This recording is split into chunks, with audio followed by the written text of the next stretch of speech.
Where's Whitey Tighties?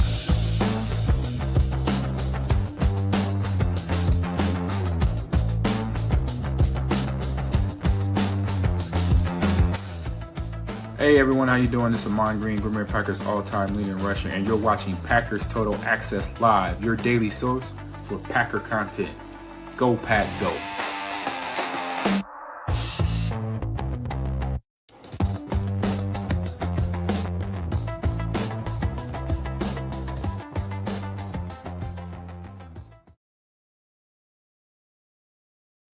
What's up, guys? Welcome into Packers Total Access. My name is Clayton. You can check us out over at patreon.com/Packer Fan Total Access. Also, follow me on X at Packers_access. Wherever you get your podcast, just search Packers Total Access. Joined alongside Jacob in Wisconsin. Another beautiful day down here in Tennessee. Ready to talk some Packers ball, more specifically some NFL draft talk. We've got a little bit of draft intel we want to share with you guys.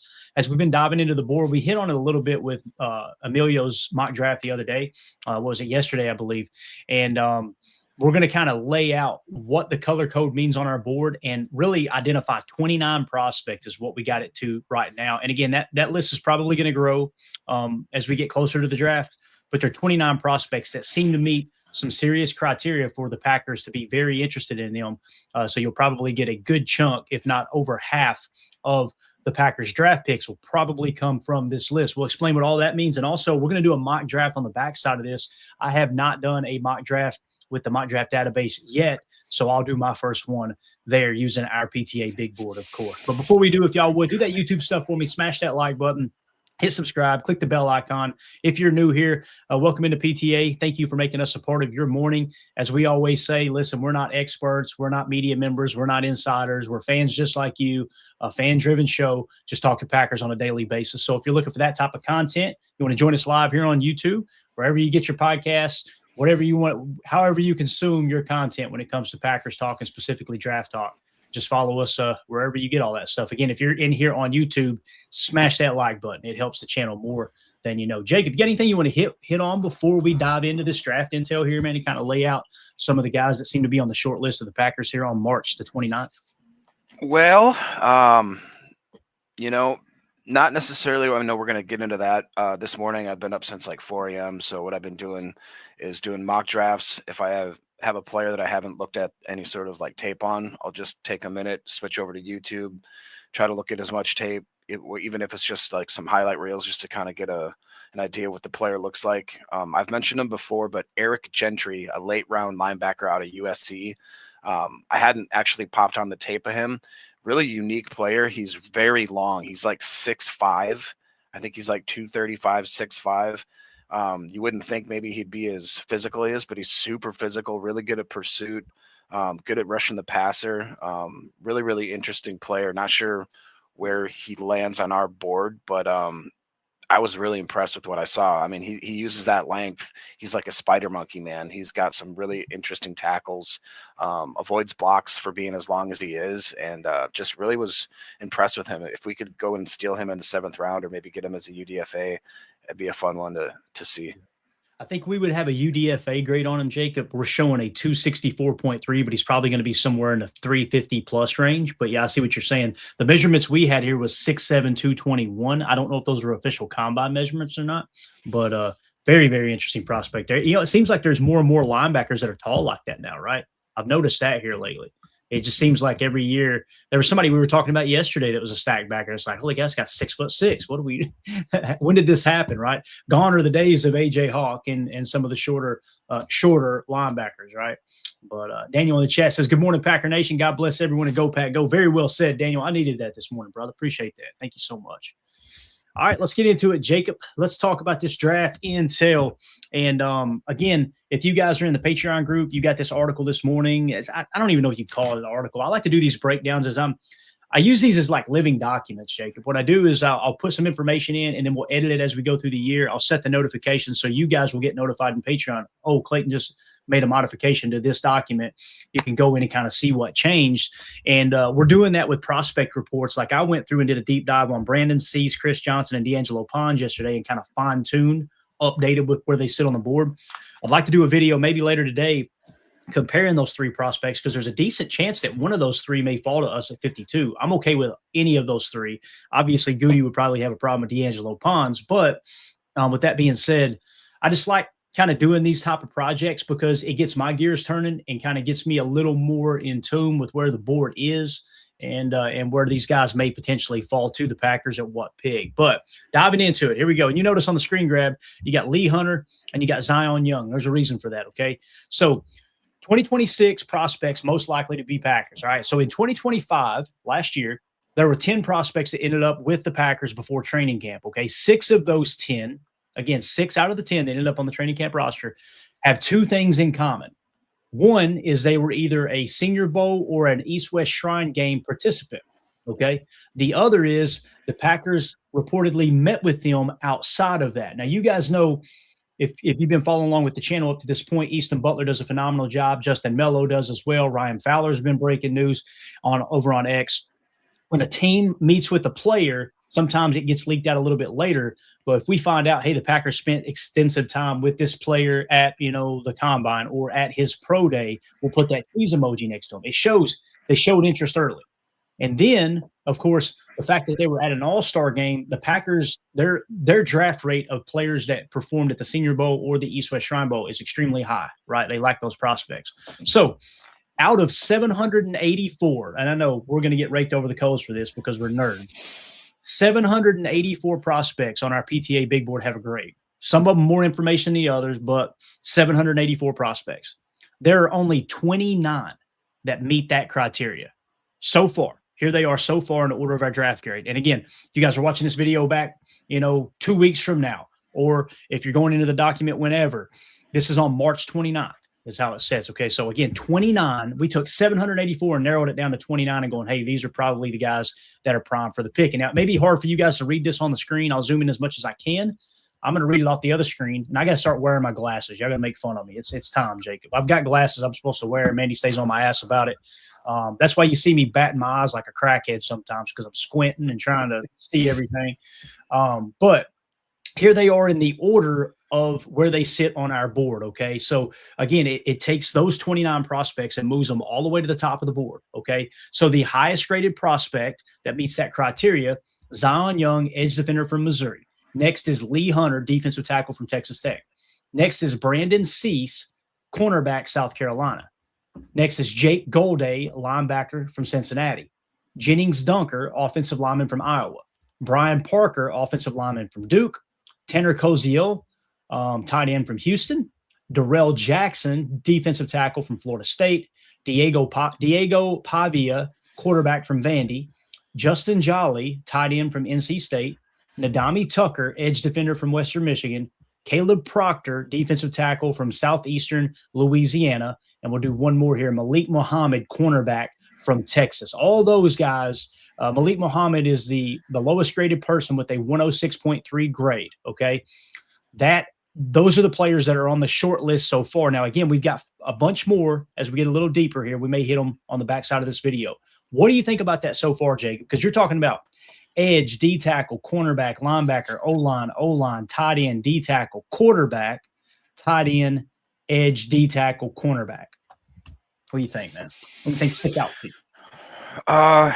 Yeah, a lot of things. I mean, a lot of players that I'm pretty high on, so that it's exciting in that aspect. You guys know how I feel, obviously, about Jennings Dunker, but guys like Jake Golday, Parker, Tanner Koziel is huge.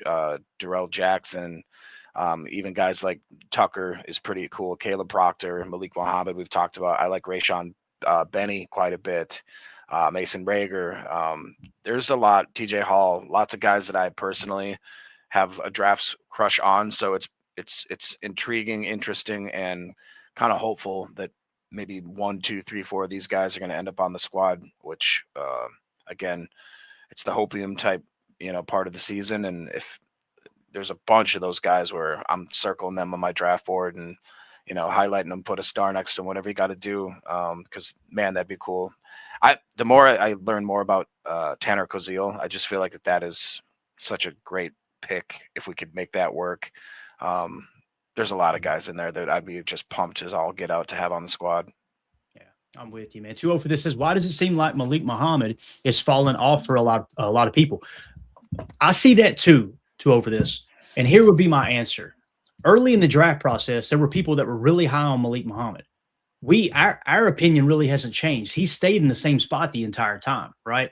So we've got a 135.1 grade on him. He's the 13th best prospect on this short list of 29, right? So that would suggest at 106.3, he would be, perfect pick for like 120, somewhere around there, right? Many people had him as a top 100 pick. Now, why is he so low on our board? And again, that's not extremely low, right, Jacob? If we get him at pick 120, that's still considered a fairly early pick, in my opinion. But he's gotten worse every year, according to PFF. 121st at this position, then he dropped to 298, then he dropped to 346. Now, again, why were we ahead of the game as he's now dropping on draft boards is because at the end of the college football season, the PFF big board had him at 108. The consensus big board had him at 77. So they seen him as a top 100 pick if you average those two out. We're looking back and going, okay, hold up a minute. How can PFF have him 108 on their big board, but his grade, he was 346th at his position? How does that happen, right? And what it tells me is they're probably looking at size. They're looking at length. They're looking at, the fact that he's a freak. 4.42, good 40 time. I think he had a 9+ RAS last I checked. So people see that, they hear that, it's talked about, and they go, oh man, yeah, this guy, he's got, he's a speed demon. He's a physical freak, all these things, right? And then we go back and go, why was he graded so low during the college football season? What happened there? Oh, maybe it was just 1 year. No, he was actually graded significantly lower in 24 as well. His best year was 23. So I guess what I'm trying to say, Jacob, and I want to get your take on this. I look at that like I'm looking for players who are ascending into the league. Let me give you an example. Right above him on our board is Caleb Proctor. He's 475 in 2023. He jumps all the way to 84th, and then he jumps all the way to 8th. He's getting better at football every single year, right? Yeah. Malik Muhammad is kind of going backwards. So to answer 2-0 for this question in the chat, we had him where we thought he should be the entire time. And now it seems like other people are kind of catching up. Not that they're looking at our board. They don't even know who we are. We're just a bunch of knuckleheads in there talking ball. But their board's starting to line up with ours now as we get closer to the draft, because I think they're getting intel of where teams probably actually like this guy. So what do you think, Jacob? You got any way to answer that? Yeah, he's an interesting player. Wasn't very high on my radar for a number of reasons. Started to kind of open up a little bit lately about it, but like you said, he's doing the exact opposite of what we look for in as far as progression. He's regressing every year. Like you said, his best year was in 2023, took a step back in 2024, took another step back in 2025. What's even more interesting than that, in my opinion, is even if you bring that down to a more micro level, his season, his first 6 games were all in the green or the light blue. It was 66, 71, 66, 67, 71, 73. The last 6 games of his career were all in the red: 61, 52, 63, 63, 50. It's like, for whatever reason, he's just slowly getting worse and worse and worse. And that's not the type of player that I want to invest any sort of draft pick on, let alone if it's going to be even that 120, or honestly anything below, or I should say higher than a 6th round draft pick. I'm not interested really. And I don't know if he's going to slide that far, but I think there's other people in this draft that I'm a little bit higher on. Coach brought one up for sure. Actually, sorry, right here we said I'd rather have Julian Neal, another guy that I completely agree with. There's even a guy from Southern Mississippi. I think his name's like Josh Moten, late in the draft. I'd rather take a stab at. There's a few others as well. Got it. H.E. Soda in the chat said, is that Muhammad is going back or are others going up? Tomato, right?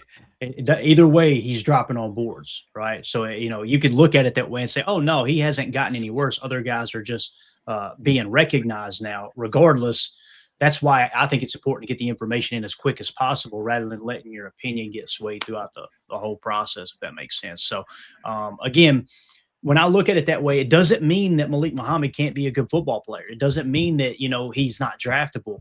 I know this, me personally, my cluster buster, if I've got a group of 3 players that are grouped together, I think probably the most important aspect, let's say there's 3 cornerbacks that are grouped together. The thing that's most important to me is, are they ascending as they enter the league? does it look like they're getting better every single year? Because not only does that show they still have untapped potential, it also tells me that they're progressing every year. They're more coachable, right? There's just, to me, there's so many more flaws that could come with this guy played his best 2 years ago and he's gotten worse every year.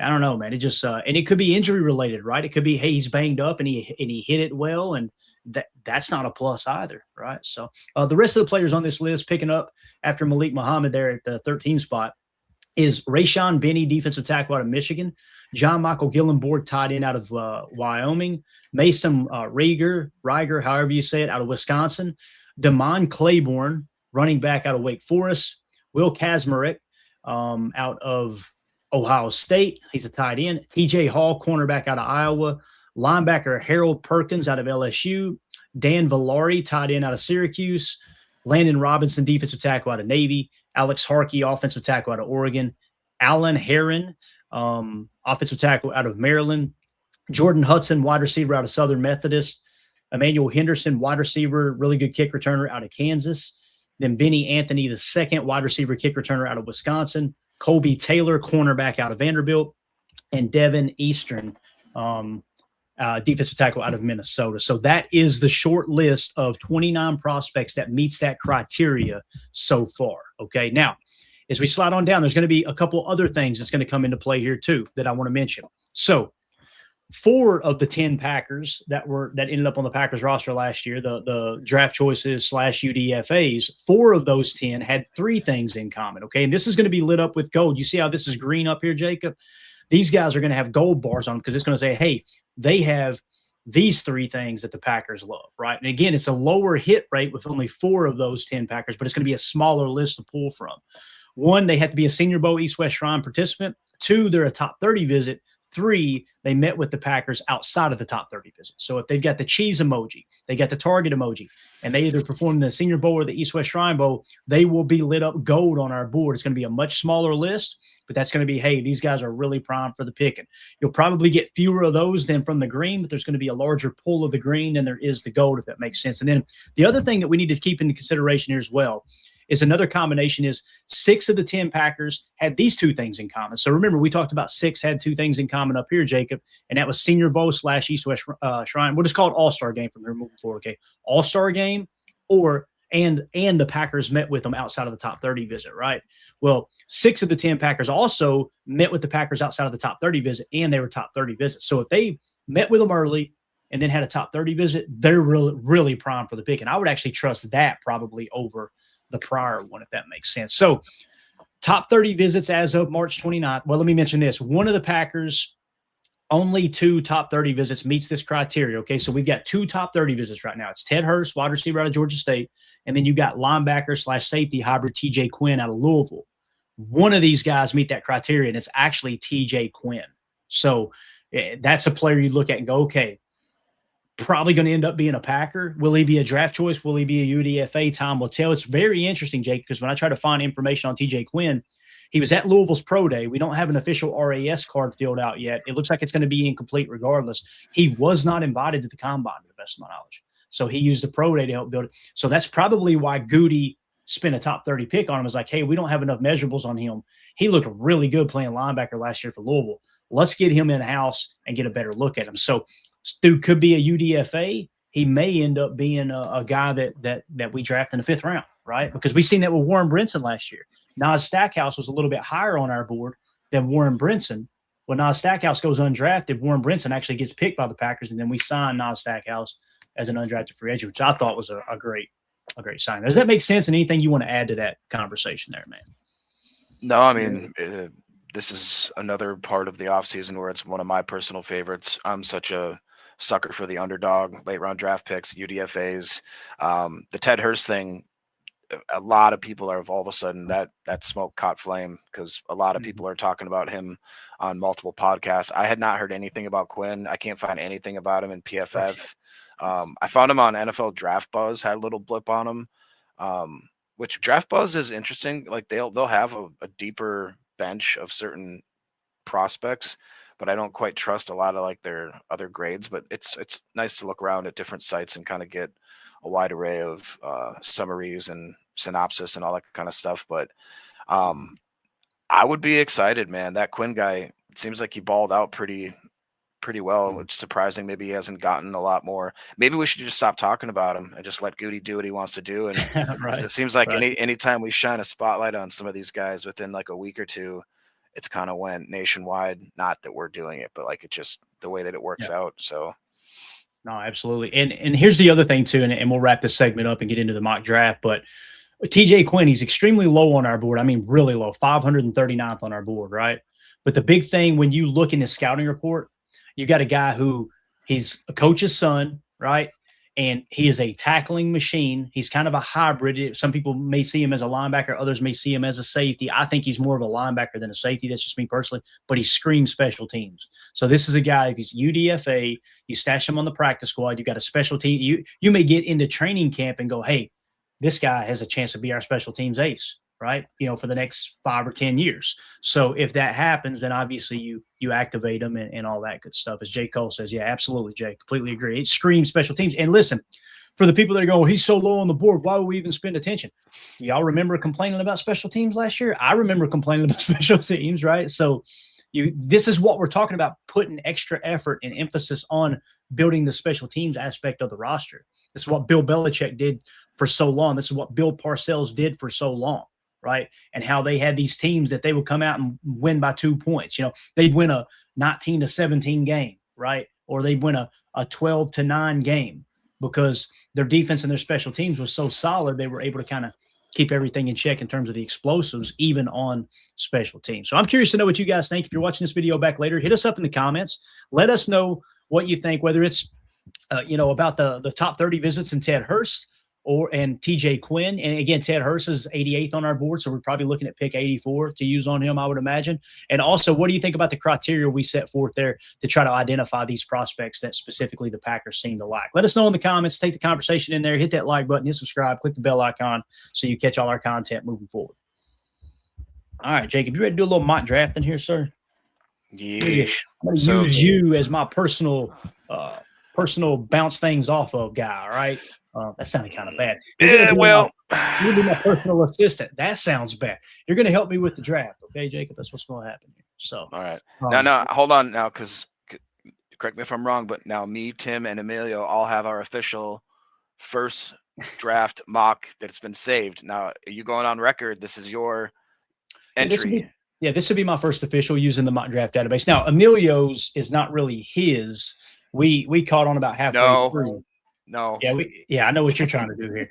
We caught about halfway through. What he was doing is trying to really lock in on everybody in the green. So he was trying to make it line up with, okay, the guys in the green, that's who we're going to select, right? So, and he asked me at the end, is this my fit? No, it don't have to be. You can tag your official when you're ready to tag it. Now, listen, you're not going to get 12 tries at it and then go, that's the one, right? That'll do. Yeah. So, all right, let's do it. Mock draft time. And again, this is something that I'm going to use our PTA big board. Okay. I'm not just going to use the green boxes. There's going to be players that I'm going to reach or go outside of that box on. Now, if it lines up perfectly, it lines up perfectly. Right. So the needs that I've got listed for this team are cornerback, D tackle, O-line, linebacker, tight end, running back, quarterback. And we got edge as a sneaky need there on the backside. Jacob, is there anything you would like to add before we dive into the draft itself here, sir? Anything at the forefront of your mind, like, hey, look out for this, any warnings, anything like that? No, not necessarily. I think that as we've seen with the multiple mock drafts that we've done, the first pick of ours, position-wise, really dictates kind of how the rest of your draft is going to go. So not that I have to remind you of that, but I just thought it's very interesting. Yeah, absolutely. All right, so here we are at pick 52. The best prospects available according to the mock draft database is Max Ihanichor. He's an offensive tackle out of Arizona State. Brandon Cease, South Carolina cornerback. Emmanuel Prignon, an offensive lineman out of Oregon. Lee Hunter, defensive tackle out of Texas Tech. Jacob Rodriguez, linebacker out of Texas Tech. Chase Basantis, guard out of Texas A&M. Jadarian Price, sitting there out of Notre Dame. This is going to be interesting. Jake Golday's down there as well. This would scream trade back for me, to be honest with you. But we're going to stick and pick and make ourselves do that. So if we go to the board here, And let's just let me do a little sorting here. I'm not going to put it on the screen. I'll just tell you guys what I'm seeing here. I know Max is fairly high on the board. At least he was. Let's see if anything's changed there. Max E. Honichor. It's a lot harder for me to find them now that we don't have the greens on the tackles. Max E. Honichor we've got in the 51 spot. All right. Brandon Cease is higher than him at 43. That's the leader in the clubhouse right now. Emmanuel Prignon, I think, is higher than that, I believe. Let's see if we can find him. Brandon Cease is 43. What do you like about this list right now, Jacob, as I look these up here, man? What sticks out? I'll be honest, I haven't seen Max on many mock drafts whatsoever. Doesn't seem like he usually falls. Haven't been a biggest fan of Cease for whatever reason. I don't know why. For whatever reason, he just doesn't really thrill me. I have kind of liked Prignon. Again, one of those guys that doesn't usually fall. A little worried about the production that he had his first 2 seasons in 2023 on significant snaps, almost 800. He was a 65-2. Took a small step forward in 24 at almost 900 snaps at a 66-6. And then just last year, obviously, he exploded on the scene with over 900 snaps, jumped to an 86.7, the second ranked guard out of 672, 6'5", 318. Really, really great numbers. Only allowed 1 sack, 2 hits, 2 hurries all year. Played predominantly left guard his whole college career. Got it. All right. So when we look at our board here, the best available that's on this list right now is hands down Lee Hunter, defensive tackle out of Texas Tech. All right. Now, we've got Lee Hunter in the 42 spot. Again, there's a chance that Gute would not want him, although he is in the green box. What does that mean? He was a all-star game participant, and the Packers met with him early, so he's already in that short list. But what's crazy, Jacob, Zion Young's gone. He's right above Lee Hunter. And then in the green, you've got Lee Hunter, Brandon Cease. Right below him is Emmanuel Prignon. Right below him is Jake Golday, right? Which Jake Golday is down there as well. We've got Jake Golday significantly higher than Jacob Rodriguez on our board, as where most people got Jacob Rodriguez. Like I said, in the 42 spot here, we've got Jacob Rodriguez at 56. So if we focus on need here, if we said what's our top need, I think cornerback's our top need. So it would probably be the recommended pick here, the suggested pick in Brandon Cease. However, what we're finding is defensive tackle falls off pretty fast after pick 52. The fact that we can get a defensive tackle that's 42nd on our board. He's the highest graded prospect of these that are available right here. This makes all the sense in the world. This is why it's tough. And when you talk about trading back in these specific spots, you've got a cluster of players, right? You got a cluster of players you really like. And it's okay. Let's trade back 3 or 4 spots and then take who's left because we like all these guys the same. So it's tough. Defensive tackle, tier 1 position of importance. Brandon Cease, probably our top need. And then offensive lineman, Emmanuel Prignon. You're not going to find that kind of value later in the draft at O-line. So if we had not signed Sean Ryan, okay, or if we had decided to cut bait with Aaron Banks, hands down, Emmanuel Prignon would be my pick right here, and I would not even hesitate. I go, yep, we need offensive line. Listen, if you're saying, Clayton, you have the right to draft the guy at 52 and start him over Aaron Banks or start him over Anthony Belton, then I still may take Emmanuel Prignon. But we know that's not realistic. That's the O-line they're rolling with, guys. I mean, unless something crazy falls to us or the best center in the draft falls in our lap, let's say they think it is Jake Slaughter and he competes with Sean Ryan. Now Sean Ryan competes with Anthony Belton. That's a different story. But for me here, it's a tough pick. And again, Max is a little bit lower than those guys, and he is a tackle. I think I got to go Lee Hunter here. Who would you go with, Jacob? If I made you choose between Lee Hunter, Brandon Cease, or Emmanuel Prignon, who would you draft right here? I'd go Lee Hunter, then Prignon, then Cease. Would you? Okay. Yeah. I think right here I'm going to go Lee Hunter, defensive tackle out of Texas Tech. So there is the pick at pick 52. Now let's hope that we don't find ourselves in no man's land when it comes to cornerbacks. All right. So now we're at pick 50 or at pick 84, and you've got Keith Abney is the top prospect available here, cornerback out of Arizona State. Then Traden Stoops, cornerback out of Arizona. Malachi Fields, wide receiver out of Notre Dame. Dominic Big Citrus Orange out of Iowa State, defensive tackle there. Connor Liu, center out of Auburn, but he's banged up with the ACL. We know about all that. Just scrolling down here and see if any other names. There's Ted Hurst. This is what we're talking about. If you're going to take him, you got to take him at 84. I'm not about that life. I'm okay with a receiver a little later in the draft.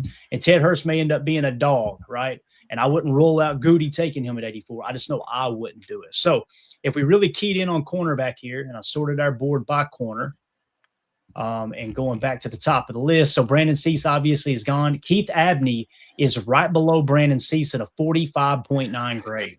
So hands down, this would be my pick here, I believe. It's not even close, to be honest with you. You could probably go down and try to find an offensive lineman, but I think cornerback is such a big need. I would go Keith Abney the second. He's a player that he was 512th at his position in 24.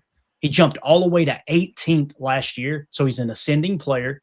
PFF Big Board had him at 35 at the end of the college football season. Consensus Big Board had him at 42. All right. Tankathon had him at 47. Dane Brugler has him as his 59th best prospect as of last time we checked. So, yeah, this hands down is my pick. I'm going to go Keith Abney, cornerback out of Arizona State. Who would you go with, Jacob, in any positions you'd like to see? I would say that my pick would be – it would hands down be Keith Abney. He's actually one of the guys that I got to watch his tape this morning. Really, really, really physical. The size is there. Played some pretty decent competition. And I think that what's more impressive about that is this last year, playing 12 games, played almost 800 snaps. He played predominantly outside corner. He had 2 interceptions, but what was most impressive is he had only allowed a passer rating against him of 46.1, which was pretty darn impressive. Even in his worst year, which is 2024, took a small step back from the year prior. He was a 66.2, but played 14 games, almost 900 snaps. Still, passer rating against him was only a 79.7. He just seems like he's a consistent guy, physical, willing to come and play against the run. He had a run defense grade of 77.9, man coverage grade of 71.2, zone coverage grade of 81.7, coverage grade of 85.3. To me, that's a no-brainer. Really, really like the guy, like that pick. Yeah, I do too, man. I really do. I'm just looking around here at offensive linemen and everything. The big one here, interior offensive line, Jake Slaughter sitting there. Again, if we hadn't re-signed Sean Ryan, I'd probably go Jake Slaughter here. I'd probably reach because he's bigger. It wouldn't be a reach on our board. It'd look like a reach here, I would imagine. But yeah, I'm with you. I'm going to go and fill that cornerback need here with our second pick, and that's going to be Keith Abney, cornerback out of Arizona State. So now we're showing the top needs, Jacob, as offensive line, linebacker, tight end, running back, quarterback, and edge. So let's just reset the board to all. Got safety Jalen Kilgore at the top. Julian Neal, cornerback out of Arkansas. We may double dip here. Devin Moore, cornerback out of Florida. Jayshawn Barham, linebacker out of Michigan. Oscar Delp, tight end out of Georgia. Chandler Rivers, cornerback out of Duke. Jalen Farmer, offensive lineman out of Kentucky. Justin Jolly, tight end out of NC State. Emmett Johnson, running back out of Nebraska. Jacoby Lane, wide receiver out of USC. There's Harold Perkins going about 118. We got him far lower on our board. I don't buy the buzz there just because he ran a 4.340, to be honest with you. So kind of looking through, it's hard to identify some of the better players. So what we're going to do is focus on need here. We're going to go offensive tackle first and just see if anybody's there. Trey Zoom grabs our attention. Austin Barber does as well, right? If I were to go to the board and sort by offensive line, let's see who we've got towards the top of the list on our offensive line. Sorry, Amelia. I know you're going to Amelia said, Clayton, we can hear you scrolling on the pod, but what do you think? This is a professional outfit? We're going to continue to hear me scroll. All right. It's just the way it is. So Jake Slaughter, I'm pretty sure, is gone, right?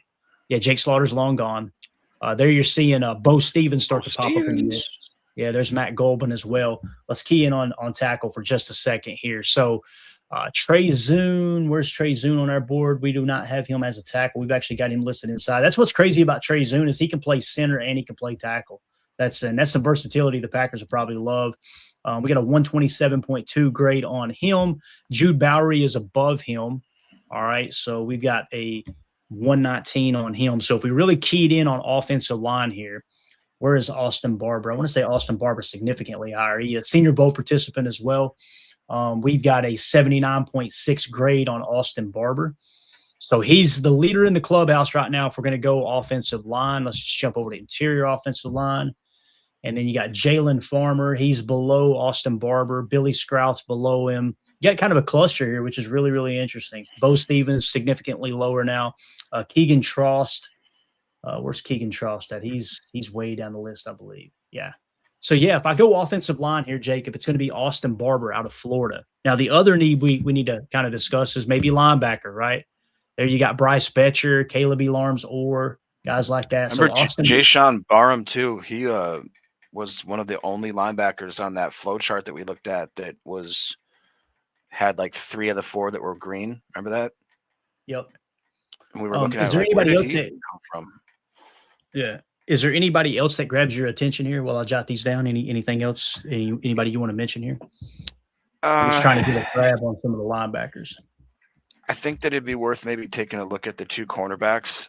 It was Julian Neal and I believe Devin Moore, I think was it, from Florida.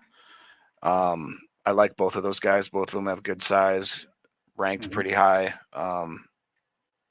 That'd be the only other thing I would look at there. But I do like Austin Barber as well. It's just he is a true left tackle. So do you think we want to take a pick like that and kick him inside, or just are we doing it for depth, or you know what I mean? Right. And for me, I'm looking at linebacker right now. Betcher is a 136 grade. He's the best linebacker available according to our board here. So Betcher would be kind of a let me look at corner like you were saying. So you got Julian Neal, right? We'll bounce back up. The best available. Read those best available off and tell me what you think about those guys while I grab these numbers. Yeah, Julian Neal, one of the 2 corners I was just talking about. Coach in the comments says that he likes both of those corners as well. He's from Arkansas. The other one was Devin Moore, cornerback from Florida. Both of those guys I really like. Both of them graded out pretty well for where we'd be able to get them in the draft. Like I said, the size on both of them too. Devin Moore, 6'3", 198. Graded out as an 83 this last year, 72.5 the year before, and the year before that was a 78.3, playing at Florida against good competition. I like that right there for sure. Julian Neal, 6'2", 208 pounds out of Arkansas. Similar scores. He had a 79.5 this last year, 70.3 the year before, and before that was a 69.1. So both the guys played at decent schools, good size on them, and all of them graded pretty well consistently all 3 years they were in college. I would definitely like either of those 2 cornerbacks right there. Got it. And here's something that I love this aspect of the process. We talk about cluster busters, right? We always mention that. So we've got a little cluster buster. When I broke down kind of the top needs here, right? Linebacker, our best available is going to be with a 136 grade. It's too soon for us to take him right here. Offensive line's a top need, so that's Austin Barber at a 79.6. But what's interesting about this, Jacob, is with that 79.6 and Austin Barber, the next best prospect, you were talking about Julian Neal. He's got a 75.5. So Julian Neal is actually a 75.5. Austin Barber's a 79.8, right? Now, here's what's crazy. They're technically in the same tier, right? 75 to 79.9 is going to be the same tier. So this is what you call a cluster buster. So to me, the cluster buster would be, we already took a corner. Let's go O-line. It's our top need right here, right? So that's why I would go Austin Barber. We got him listed as 6'7", 318 pounds, 33 1/8 inch arms. He's a guy who in 2023 held his own, 178th at his position, dropped to 184, but jumped all the way to 13th while playing in the SEC, right?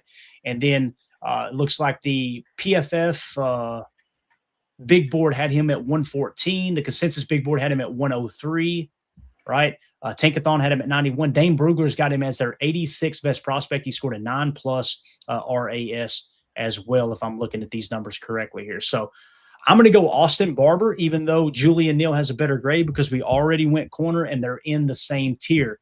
If Julian Neal was a tier or 2 higher than Austin Barber on our board, I'd probably go Julian Neal here and go, you know what, guys, we're just going to neglect offensive line a little bit because the value is too strong there. So that's what I'm going to do. We're going to go with Austin Barber, offensive lineman out of Florida. And again, what pick is this, 120? So this will look like a reach to the consensus big board, but keep in mind, we actually got, according to our board, the 84th best prospect at pick 120. So that is the pick, Austin Barber. So we've got our top 3 needs met so far. Now, let's move it along. And it looks like our top needs are linebacker, tight end, running back, quarterback, edge. Okay, so let's start with linebacker since that seems to be one of our top needs. Caleb Elarms is there. right? Aiden Fisher. Actually, you read those backers. I'm going to do a little research here, Jacob. Read those top backers because one of those guys, as you actually mentioned at the top of the show, didn't you? Sure. Yep. One of my biggest draft crushes is Caleb Elarms or linebacker out of TCU, followed by Aiden Fisher, linebacker out of Indiana, followed right after that by Perrine York, linebacker out of A&M, followed by Jimmy Rolder, hardly knew her, linebacker out of Michigan, and then the guy that Clayton and I were mentioning earlier was Eric Gentry, the long and lengthy linebacker out of USC, Mr. Eric Gentry, that is. And then I believe that's Jack Kelly. I think he's out of BYU. I can't quite see you there, but there's a couple. Like I said, really like Caleb Elarms or I like Gentry. I like what I saw out of York. I like Jack Kelly even. A little bit different prospects, all of them kind of, but and is Red Murdoch still down there? I think I see him peeking through. Oh, yeah, he's there. He's there. He'll be there too. There's some options. Yeah.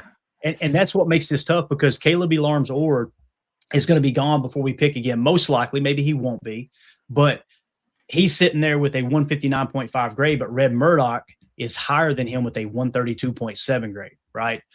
Someone else who's higher there is Torin York, is actually higher than Red Murdoch. He's got an 87.8 grade.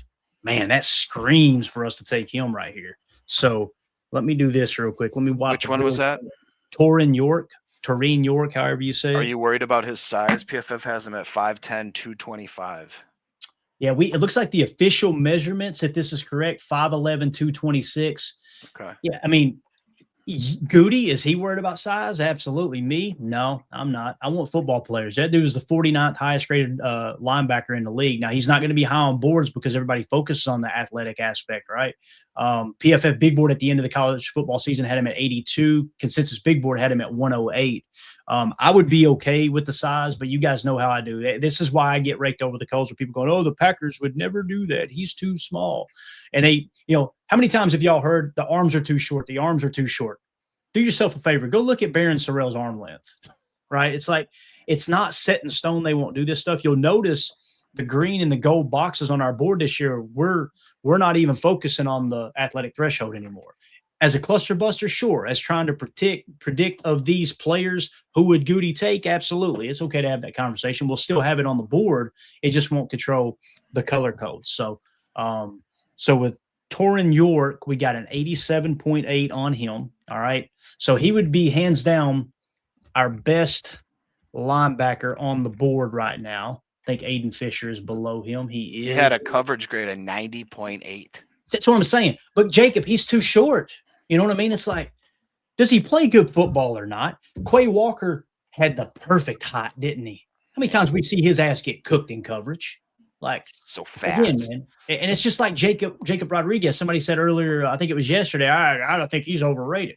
What do you think is overrated about Jacob Rodriguez? The big thing that he did well was force turnovers, picks, and punching the ball out. And then he gets the Senior Bowl week, and he does it there. And it's like, what do you not like about him? Oh, I got you. He's not as tall as Anthony Hill Jr. He's not, you know what I'm saying? Like, I don't know, man. That stuff, it kind of you could probably hear it in my voice, right? So Torin York would be our pick at linebacker. Let's take a look at tight end, make sure we're not missing out on any gems here. Okay, Tanner Koziel is still down there, obviously. Jack Andres, Eli Raridan. If we were to sort by tight end, read those names off there for me, Jacob. I'm going to go take a look at tight ends real quick. We got the Texas tight end, Jack Andres, followed by the Notre Dame's Eli Raridan. Mississippi's up with Daquan Wright. Tight end out of Utah, Dallin Bentley. That's a guy that I'm kind of interested in. Talk about a freaking tight end name, Dallin Bentley. And then another one out of A&M, Nate Borkshire. Mm-hmm. And then our boy Tanner Koziel out of Houston. I'm pretty intrigued. That Jack Andrews was interesting. I was listening to a podcast. I believe he transferred in from another school. I can't remember where exactly. May have been Oregon or something like that. And they had really high hopes of him, thinking that he was going to be one of the leaders in the NCAA at the tight end position. And for whatever reason, they just didn't get a really good connection between him and quarterback there. And then I believe it was the emergence of one of the other receivers where they just kind of started really going to each other, and Endry's kind of suffered as far as his production and stuff. Eli Reardon, another guy that a lot of people were really high on. You obviously being a Notre Dame fan, is he a little more athletic than people give him credit for? Absolutely. Yeah, Eli Reardon is very interesting. He scored a 9+ RAS. He's 6'6", 245, 32 3/4 inch arms, ran a 4.6 240. The big thing about Eli Reardon, you guys remember me talking about him early in the draft process. I was just like, man, what? Because you got to differentiate between how you feel as a college fan and how you think these guys are projecting at the next level. And the reason you got to do that is because, like with Eli Reardon, he should have been showcased in Mike Denbrock's offense a lot more at Notre Dame, in my opinion. Instead, they ended up going to Malachi Fields a lot more often, right? And Malachi Fields had a hell of a year, don't get me wrong. Guy ran a 4.7 40, Jacob. And they were saying if he had run just a 4, actually, I think it might have been a 4.6. It was close to a 4.7. They said if he'd ran a 4.5 40, he'd be a first-round pick. That's what some people were saying. That's how far he's dropping just because of that. You turn on the tape and he's a dog, right? Kind of like Ted Hurst, to be honest with you. Now, Ted Hurst is a physical freak. He actually matched the speed on the tape with the combine and everything. So, to answer your question, Eli Reardon, their running game, he played a big role in that blocking. But also, well, why was any more showcased in the passing game? Well, that was something schematically they chose to not do as often. However, I think they were 8 of 8 on how I said this time and time again. I heard a lot of podcasts from my buddy, Coach Brian Driscoll, who has an awesome Notre Dame podcast. He talked about Eli Reardon. I think it was they targeted him 20 yards down the field. They targeted him 8 times. He caught all 8 of those passes and converted. So check the box in the passing game, check the box in the run blocking game. Eli Reardon's a stud. Now, here's the problem. On our board, Eli Reardon, still a good it'd be a good pick here. We got a 117.3 grade. But Jack Andres, this guy, 78.0 is the grade out of Texas. 6'5", 245, 4.6 240. Now, here's the thing. Jaden Reed effect. 242nd at his position in 2023. He jumped all the way to 19th like Jaden Reed did the year before he came out of college. His final year in college, he dropped back to 75. So this is kind of that Jaden Reed effect, right? Tankathon had him at 98. We've got him, like I said, with a 78.0 grade. So he would be the top tight end pick. The top linebacker pick would be Torin York. Now, Torin York, 87.8. Jack Andres, 78.0. You're talking about 2 tiers higher is Jack Andres. I don't think I've seen a mock where the Packers took Jack Andres, but I'm going to do it right here. And you're taking him over your Notre Dame guy? Abso-freaking-lutely, because everything on the board screams Jack Andres is a better tight end than Eli Reardon. At least our board, that's what it suggests. So, again, the top needs are linebacker and tight end. I'm not even going to look at running back. I'll address that next with the next tier. We're going over linebacker to get a tight end here. I really like this pick. How do you feel about Jack Andres? Would you try to talk me out of that, or do you understand where I'm coming from? No, I like it. What I was trying to think of earlier when I said he transferred, he was at Cal for 2 years. So 2023, he played nearly 800 snaps. He graded as a 58.1. 2024 came and played over 600 snaps, jumped up to a 75.9 offensive grade with an 84.8 pass catching grade. And then this last year, obviously transferred over to Texas. Like I said, had more high hopes for him than what ended up happening, but still with a 69.5 offensive grade. I'm okay with it. Like you said, the size is there, the speed, the agility, all that kind of stuff that you look for. I think he's a willing blocker, probably not great at it, but definitely willing. I think I'm okay with that. I maybe would push back a little bit just because, like I said, I like Reardon, I like Bentley, I like Kozil. Mm-hmm. That'd be my only gripe, is that we could maybe find a similar prospect later in the draft, but I'd be all right with it. It's a great point. Like, if you don't go Jack Andres here, you can get Tanner Kozil, and Kozil is 78.8 grade on him, right? So again, I think the big thing there for me is when you look at the measurables, right? Tanner Kozil, I feel comfortable saying he had a better college football career in terms of PFF grades than Jack Andres, right? So that does check the box there. What is keeping Jack Andres slightly higher than him is Tankathon. Tankathon didn't even have Tanner Kozil in their, like, whatever, top 120, top 50, or top 150, whatever it was. That's the big thing that's probably keeping those two separated. I understand what you're saying there. That's a great point, that we could probably get Tanner Koziel later. How many picks do we got left? Because we're sitting at pick 160 right now. So what do we got here? It should be actually the banner change. Let me see here. So we're sitting at 160 right now. So we've also got 201 and 236 and 255. So the question becomes, could we get Tanner Koziel at pick 201? That's the big question, right? And also, I don't know. I feel pretty comfortable saying we could, Jacob, although he's 186 on this list. What do you think? Do you think he'll be there next pick? That's the big question. I think I'd be comfortable rolling that dice. Yeah. And then Torian York would – let me put it this way. Who is more likely to be there at the next pick, Torian York or Tanner Koziel? Tanner Koziel is 186 on this listing, right? Tanner, for sure. And then Torian York is 143. Yeah. So maybe we do go Torian York here, even though it's a reach over Jack Andres. You could probably ensure getting them both. I'm going to go Torian York here. That's what I'm going to do. So see how you swayed my opinion there, Jacob? I love it though, man, because you got a better chance getting those two prospects, right?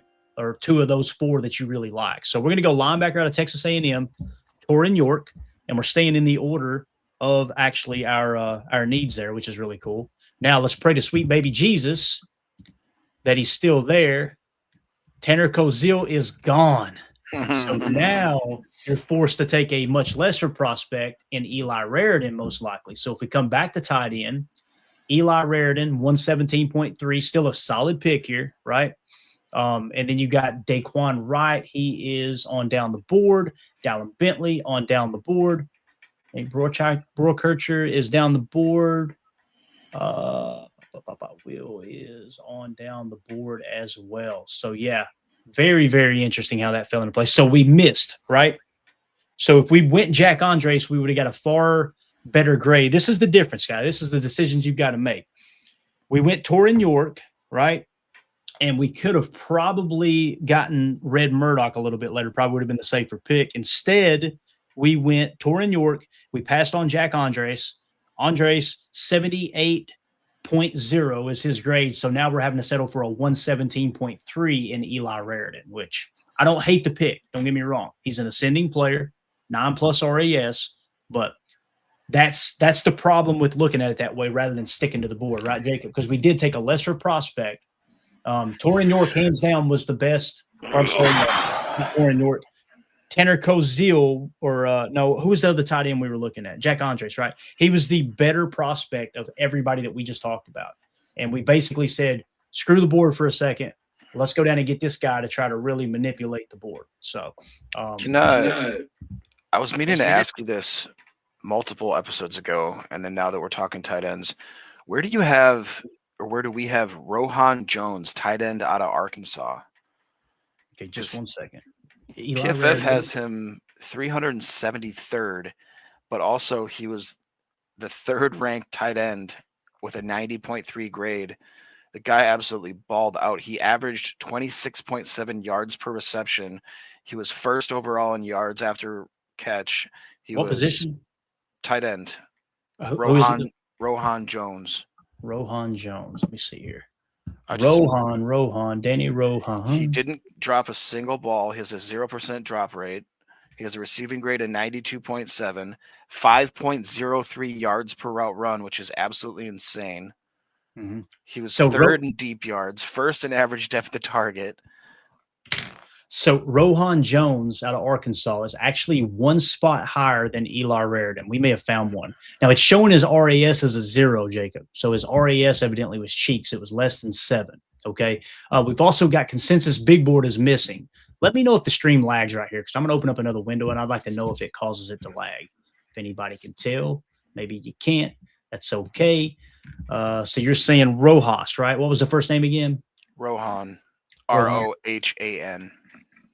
Yeah, so he is still not on the consensus big board. Is that true? Rohan, right? Yep.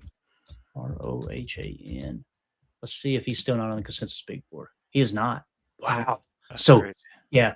So the consensus big board may help him here, right? What's crazy is, look, Jacob, we can't even select him. He's not even available. That's weird. Yeah. So they don't even have him on their big board. And listen, according to our board, he is better than Eli Raridan. He's one tier higher than Eli Raridan, Yeah, which is and crazy. in 2024, he played 14 games, had a 79.9, averaged over 15.6 yards per catch. So it's not like this is a fluke. Right.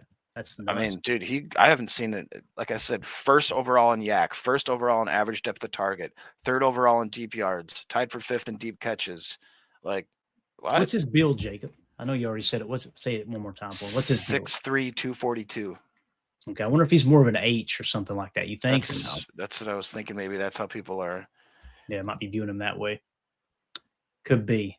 But man, trying to take a look at some of these running backs real quick off to the side. Roman Hemby, where's Hemby at? Roman Hemby. So he would be the highest so far. Desmond Reed is on down the list.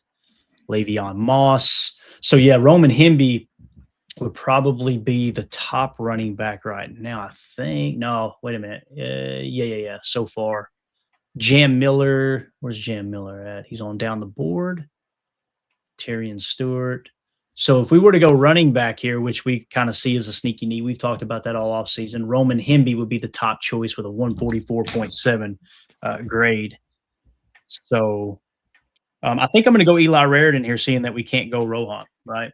And just kind of keep that in mind that we need to figure out why he is not on that board. And you know what? If it's just they're overlooking him and if we get our lead scout information, like Daniel Jeremiah releases his top 100, he's somehow in the top 100, or if Dane Brugler has him at like 130, then we're just, that'll help boost him up tremendously. And what we may do is just throw an average in for the consensus big board, because it's obvious that they're screwing the pooch on that one for sure.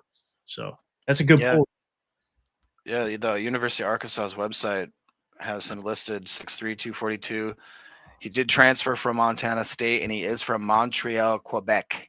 So I don't know if any of that would have any reason as to why he got lost in the shuffle, but yeah, could have been. Red Murdoch is our pick this year, man, where it's like you can just kind of sit back and know you can get him later. You know what I mean? And it just makes sense with our board, which makes me wonder, what are we missing there? Watch somebody take him in the third round or something. That would be absolutely awesome, wouldn't it? If he's just like, he goes really early and we're like, damn, we were all over that. Nobody was talking about this kid. That would be awesome. So, all right. So what we're going to do here is Eli Raridan is going to be the pick. So we're actually at pick 201, and we're getting the 154th best prospect according to the consensus big board. And then on our board, I don't know where he's ranked, but again, he's got a 117.3 grade. The only running back I would consider taking over Eli Raridan is actually Roman Hemby. I think he's out of Indiana, 144.7 grade. So Eli Raridan is significantly higher than him. So Jacob, we're going to go here with the 201st pick. We're going to take tight end out of Notre Dame, Eli Raridan. Don't hate the pick. We kind of screwed a little bit there by taking Torin York earlier. I kind of wish we would have went with a tight end maybe before and then came back because I would have put it this way. I would have felt better about Red Murdoch now than Torin York there. Actually not Torin York, but I know it's two different positions, but I would have felt better about Red Murdoch here than I would have with Eli Raridan, where we just took him, if that makes sense. So just another conversation piece there. I love doing these mocks for this reason, man. It's just, it's so fun to kind of see how everything falls into place. So now, Jacob, we're at pick 236. We got 2 picks left. If we're going to take a swing at quarterback, we got to do it soon, right? But we still got running back, quarterback, and edge listed. Look who's there, Mason Reiger, right? So let's see where Mason Reiger sits on our board at the edge position. Again, guys, he won whatever it was, MVP, East West Shrine Bowl MVP, so he dominated that week. The big problem with Mason Reiger for me, and he is lit up green, by the way, as it sits right now. The big thing for me with him is the fact that the consensus big board, we even had to move him up. They had him at 277. After we moved him up, he ends up at 277. So he was significantly lower, and then they jumped him up after the East West Shrine performance. PFF big board had him at 244. Where do they have Mason Reiger right now, Jacob? 140. 140. Wow. So he has jumped up over 100 spots on the PFF big board, hasn't he? Yeah, Wow. it So looks like think it. about this. So this is one of those we got to adjust. All right. And how do we do that? If they're more than 100 spots different that they jump because they had an all-star game performance, this is kind of the criteria we use. All right. He was 244, and you're saying he's what now? 140. 140. So we're going to take the middle of those. We're going to move his number to 192 now and change it yellow. So we got to do this in real time. I absolutely love it. So if we go there, bang, where's the yellow at? I think that's it right there. Boom. So now, Jacob, his grade jumps to a 142.7, which would put him up over Kieron Crawford. Regardless, this is a really solid pick here. If we were to look to go edge, it would be Mason Reiger. I really like this pick right here. I don't know if he's going to last that long, to be honest with you, but let's go Reiger. Let me just write this down real quick. And we've got a 142.5 grade on him. So Roman Hemby, 144.7 if he's still there. There's Reiger. I think Reiger will be our top edge defender choice here, hands down. Roman Hemby, are you still there, sir? He is. So we got a running back at 144.7 is our best running back. Another need we talked about was quarterback. We go to QB. Cade Klubnik is there at the top of their list. Haynes King. Yeah, Haynes King out of Georgia Tech, right? If I remember correctly. Yeah. So Cade Klubnik, we've got, look at this, Jacob, 122.3 grade on him. Greg Cosell did not like him, though. Did not like him. I think he's got dirt on him. I don't know, man. So next would be what we got, Luke Altmaier. Luke Altmaier is significantly lower on our board, right? So he would not be a pick here. Jalen Daniels, who the Packers met with, is significantly lower than Cade Klubnik. Joe Fagnano is significantly lower. Haynes King, who you mentioned, is a couple spots lower than Klubnik. And then Mark Gronowski is, where's Mark Gronowski? He's right below Klubnik. We got no bonus on him. But Mark Gronowski, this might be a good cluster buster here. It's not really a cluster buster. Cade Klubnik is a better quarterback according to our board, but 8-point bonus for Gronowski because he won East-West Shrine Bowl player of the game there. Joey Aguilar. Joey Aguilar is really interesting, Jacob, because I'm down here in Tennessee. Greg Cosell really liked him. He didn't like him like he liked Tyler Shuck, but he was like, man, Joey Aguilar looks like a pro quarterback. He's a guy that you could put in the system, let him sit for a couple of years, and I think he has a potential to work himself into a starting quarterback role. The problem is he's significantly lower on our board than Cade Klubnik is, but he had a huge year last year, 16th highest graded quarterback. So he's had success more recently. But yeah, Cade Klubnik, I think I would take over Joey Aguilar. So if we're going to go quarterback here, if we force ourselves to go quarterback, it would be Cade Klubnik. It just sucks that I got that goose egg there from Greg Cosell. But again, if you stick to the board, you stick to the board. So quarterback, Cade Klubnik is going to be sitting here with a 122.3 grade. So in terms of needs, Jacob, here's what we got, and I want your help. All right, and I'm going to go back. If you go quarterback here, it's Cade Klubnik. He's probably going to be gone when you pick again, right? And in that case, I would probably, me personally, go with like somebody like Joey Aguilar, unless Gronowski's still there. If Gronowski's still there, I'd take Gronowski, honestly. Yeah, Gronowski would be the pick. So you've got it narrowed down between Gronowski and Cade Klubnik at quarterback. If you were to just key in on running back, the top choice, hands down, will be Roman Hemby right here. He's 233 on the board, on their board. And then edge defender Mason Reiger. I think Reiger's the pick. For me, who would you take in this situation? I think I'd go Reiger. Just real quick, do you have Eric O'Neill anywhere on your board that's Position? edge out of Rutgers? Edge out of Rutgers. Let's see, Eric O'Neill. He's another guy that transferred in. Watched his tape this morning. He's a freaking beast, dude. Yeah, he's a little bit shorter, 6'2", 247, right, as an edge defender, so he's undersized in that regard. Arm length's only 31 inches. But, yeah, his PFF grades, he took a step back this year.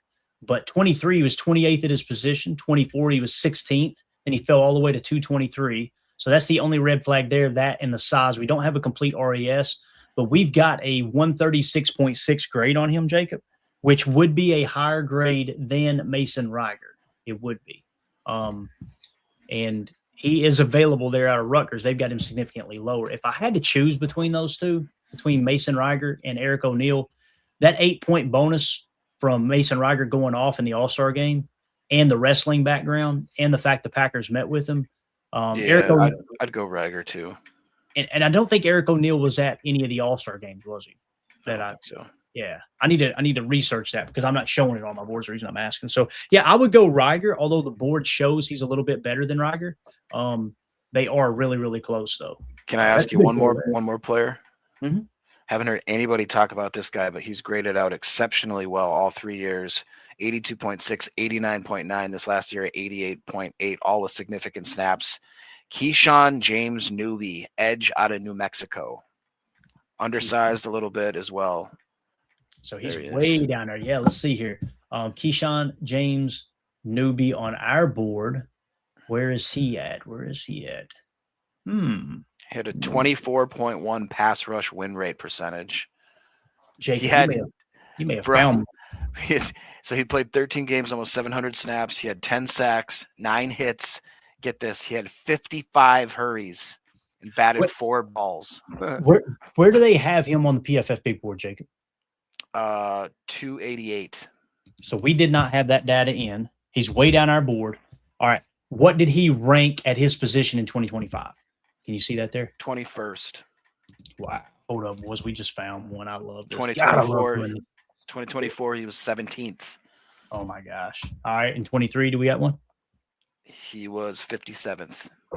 Dude, that's a good pull. So his grade jumped all the way to a 167 for us. I don't think he would be higher than Reiger, but let me resort here. That's a pass great rush grade at 93. Damn, run stop grade is still a 7.7%. Yeah. So, and that's Newby, right? Where did he go? We just had him on the board. Okay, there he is. Duh. All right. So Newby is now right below Mason Reiger. What's his we need to get his official RAS too. I know we're way over on time, but this is why we do this stuff, right? These moments right here. Let me pull up the RAS and get it loading in the hopper. That's a good one, Jacob. That puts him right there with Reiger. What are they showing his size? We're not going to put it in because it's not the official card, but what do they have as his size? A little undersized, 6'2", 244.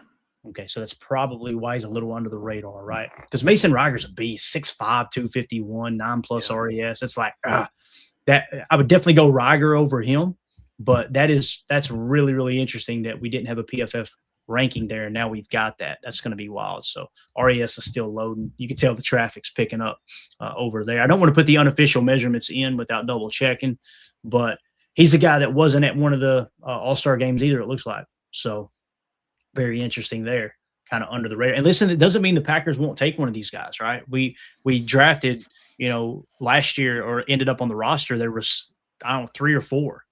Yeah, 3 or 4 guys that weren't at the All-Star game, right? So it's not like, okay, they're definitely off the board. It's much more unlikely. I don't know if they would take a swing at him being a little bit undersized, but that is really interesting to see where he goes for sure. Does it show where he played his snaps, Jacob? Does it show all on a defensive line, or was there any that he's flexed out a little bit wider or anything Predominantly like that? Outside tackle, but 41 snaps over tackle, 44 in the B gap, 2 off ball. So probably in a sub package, they had him in a 3-tech in there in the B gap. Yeah, but I just can't get over 2023. He had 30 hurries, 24, 33 hurries, 2025, 55 hurries. He had over 110 hurries in 3 seasons. He had 5 sacks, 10 sacks, 10 sacks, tons of production, batted 6 balls. I mean, for being the quote unquote undersized, that's more than I've seen almost any other player that I've looked at.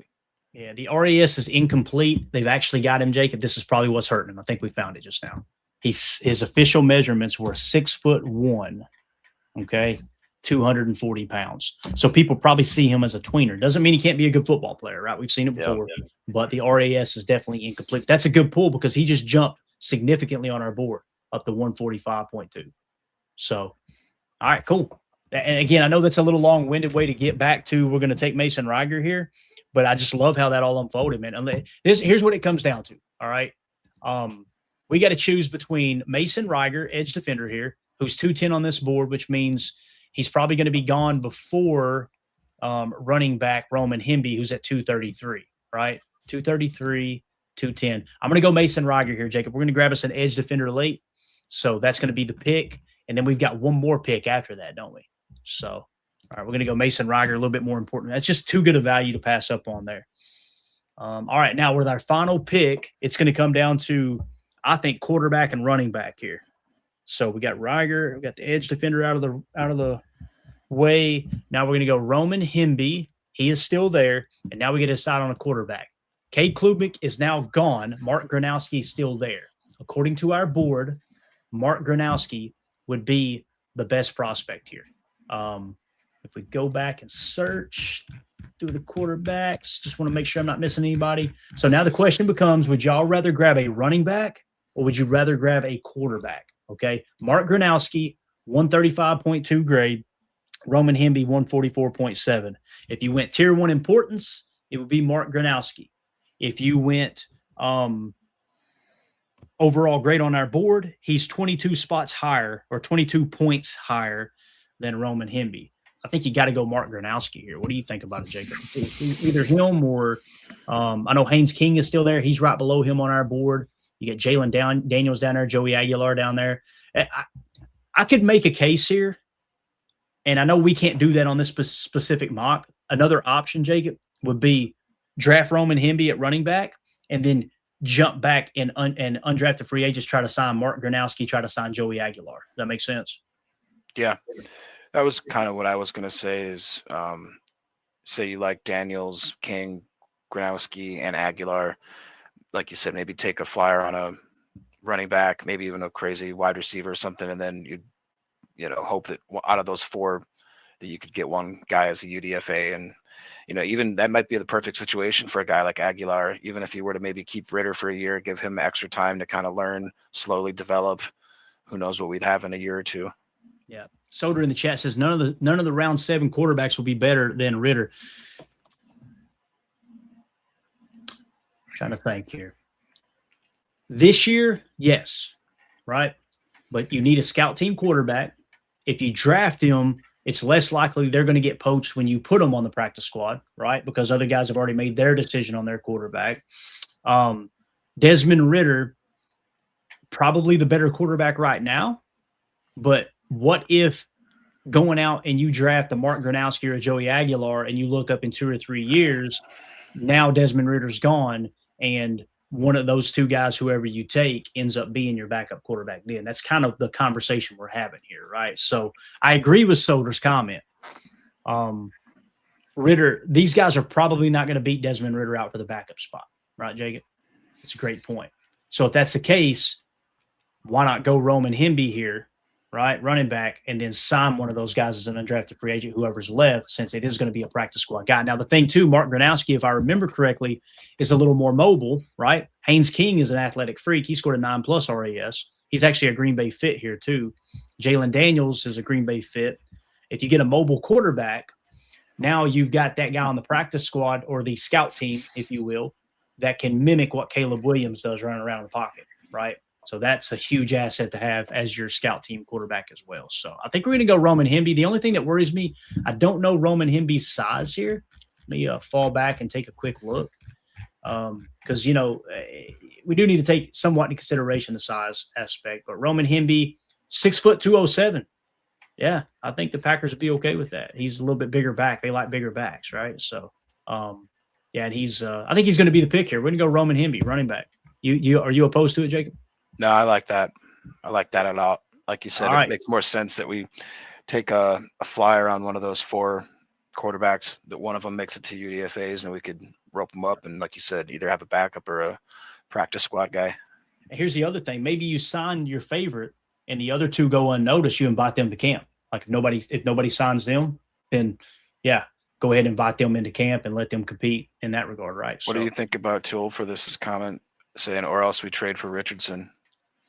Yeah, it's interesting because Richardson, you could have that back of the play call, back of the play sheet aspect that you had with Malik Willis. I'm not saying he would play as good as Malik Willis. We've seen nothing from Anthony Richardson to suggest that, but we had seen nothing from Malik Willis to suggest the same.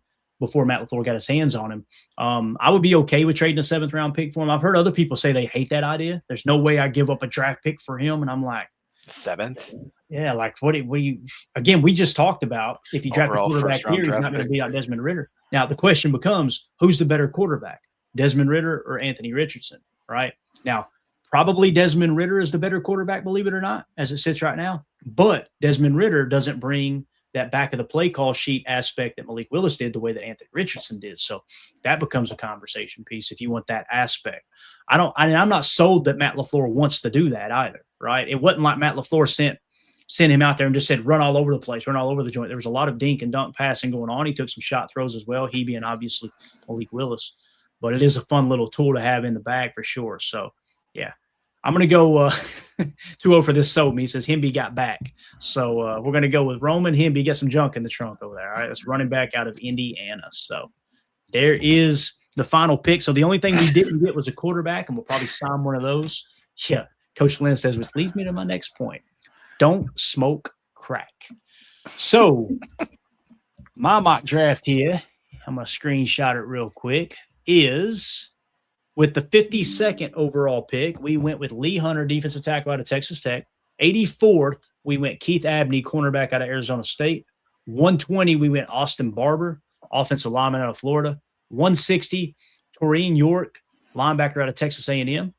201, Eli Raridan, tight end out of Notre Dame. 236, Mason Rieger, however you say it, hedge out of Wisconsin. I love that we got a bunch of Wisconsin fans in here. Nobody tells me. Like, somebody let me know how to say that name, please. And then 255, you got Roman Hemby, running back out of Indiana. So, God, I love that saying. What do you think about it, Jacob? How do you feel about this draft, man? Do you feel like we hit the needs? Do you feel like we kind of stayed within the parameters? The only one I don't feel great about is Taurine York. I kind of wish we would have held off and went tight end there instead of having to get Eli Raridan. But it is exciting having Eli Raridan as well. Yeah, it's definitely not one that I would do. So it's interesting to see other people's perspectives. I know I do personally get caught in my own bubble where I get locked into certain players, and it almost makes the mock drafts not as entertaining or as educational as they should be, because I'm just like, I pick my pattern, I'm setting my ways. So what I've been trying to do lately is intentionally going against the grain of what I want to do, and then using that as an opportunity to learn more about certain players. I think today was a fun exercise. I really like your first 3 picks for sure. And then after that, it gets, a little bit dicey, but who knows? I like the last 2 picks. I think we're good. Yeah. So I guess I agree with you. It'd just be 160 and 201 where I feel like it's just a little bit fuzzy for me, but who knows? Yep. That's probably the only thing that I would justify doing anything different. And again, every single pick here, and this is the whole point of when I do my mock drafts, understand I'm using our board.